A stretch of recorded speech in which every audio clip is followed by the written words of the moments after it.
Blessings up, family. Just a thought. Out here doing evangelism daily, I run into people that try to downplay faith. And generally people who try to act like faith isn't important in life are usually people who've never experienced real faith. I'm talking about observing Jesus Christ, who we know as God. People try to downplay it for a lot of different reasons. Like I said, some have never experienced it ever because their parents didn't raise them up in the faith. Some just reject it because they've experienced negative parts of the faith, and some just don't care. Whatever the reasons is, why people fail to acknowledge faith, there are some things that are obvious regardless. For instance, gravity. Let me see. Just throw a rock up in the air and it don't stay in the air and it don't go up. It comes down. Now, regardless if you believe in God or faith or not, gravity don't change. No matter what you believe in your mind, based off of your experience or lack thereof, gravity does not change. If you throw a rock up in the air, I don't care if that rock weighs 1 pound or 1,000,000 pounds, that rock is going to come down and hit something solid to where it can't go no further down. So we who believe realize and recognize that when we do die, because that's something else we can't argue, is that we are all going to die. This body is going to the dust. It's going to the dirt. We die a little bit every day. So those of us who understand that, realizing there's a conscious soul within us that governs our consciousness. Now, I'm trying not to get too deep, because if I get too deep, they're like, there they go with that faith stuff. Your conscious soul was given to you by God. The Bible says in Genesis, yes, you have to believe in the Bible to understand what I'm talking about. The Bible says in Genesis that God breathed into the nostrils of Adam and made him a living soul. Before that, he was an inanimate object, like a mannequin. We've all seen mannequins in stores. They sit there all day and all night. They don't go nowhere. They don't do nothing. People dress it, undress it, knock it over, push it down, eventually sell it or end up in the trash bin somewhere, and they'll get a new one. That's pretty much how we are.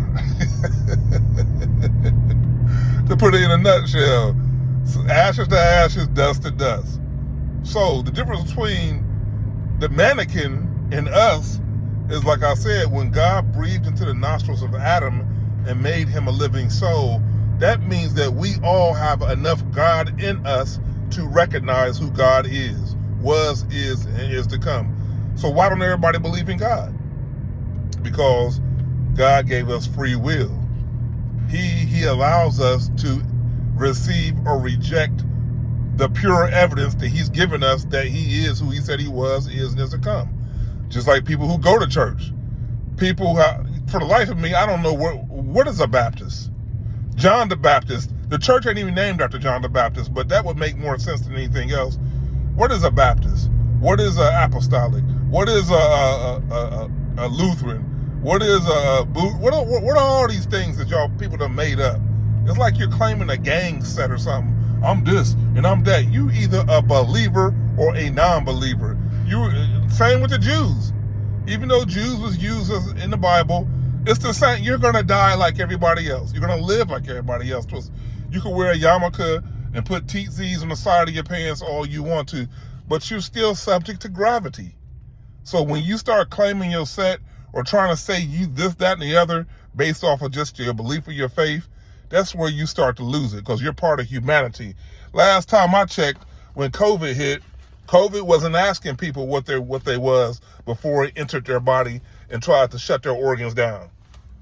COVID was almost like the plague. When you think about the plague in Israel, in Egypt, when the plague was going on, only thing God said to do was to take the blood and put it on the doorpost, and he would pass over. That was the covenant he gave to the people that believed him and heard his voice. Now, to round all this up, believer or non-believer, that's what's going to come down to. God said what he said.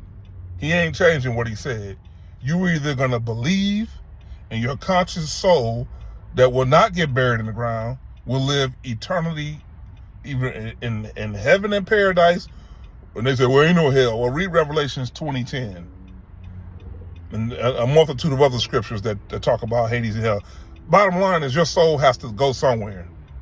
The same way he breathed into the nostrils of Adam and made him a living soul, that soul was going to have to go somewhere for eternity. So I don't believe. You don't have to believe. But guess what happens to non-believers? For God so loved the world that he gave his only begotten son, that whosoever believeth in him shall not perish, but have everlasting life. Everlasting life is given to the believer. Keep on reading. He says, but if you don't believe, you're condemned already. You're living a condemned existence by your non-belief. And it's sad, because I know some real nice people that don't believe. They some good folks. They some good citizens. They pay their taxes. They good to their spouses. They good parents. But they don't believe. And just because you good down here, that doesn't qualify you for going eternity with him. He made it clear you have to believe. You have to believe in me, flat out. Didn't mean to get deep, didn't mean to get too scripturally based, but it's back to the gravity. What was birthed must die. What goes up must come down. So, and it's a choice. If you choose to not believe, please don't let it be because of the church and the people that go to church. All of us that go to church or are part of the church or who are the church, what we have done is we've admitted we have a problem and we need help. So don't allow people who need help dictate your eternity because you say, oh, they're hypocrites or they do this and they do. Look, we're trying to get it right. That we've admitted that we can't do it on our own. So at the end of the day, don't let that be the reason why you don't get the help you need. It makes no sense. It makes no sense for you to tap out and say, I'm not doing that because of them. You don't let people stop you from nothing else. People experience bad food, they continue to eat. People experience bad experiences at the grocery store, they continue to go to the grocery store. People experience bad vehicles, they continue to drive. Accidents, all kinds of stuff. You don't quit none of that stuff. Don't give up on God because of people. That'd be the biggest mistake for eternity you could ever make. So, flat out, next time you outside, especially if you're a non-believer, throw a rock up and see if it comes down. You ain't no different than nobody else. You can be judged based off your belief first and foremost, and then by the actions based off of your belief. Because you can't say you believe in God and not do what he said for you to do. Flat out, period.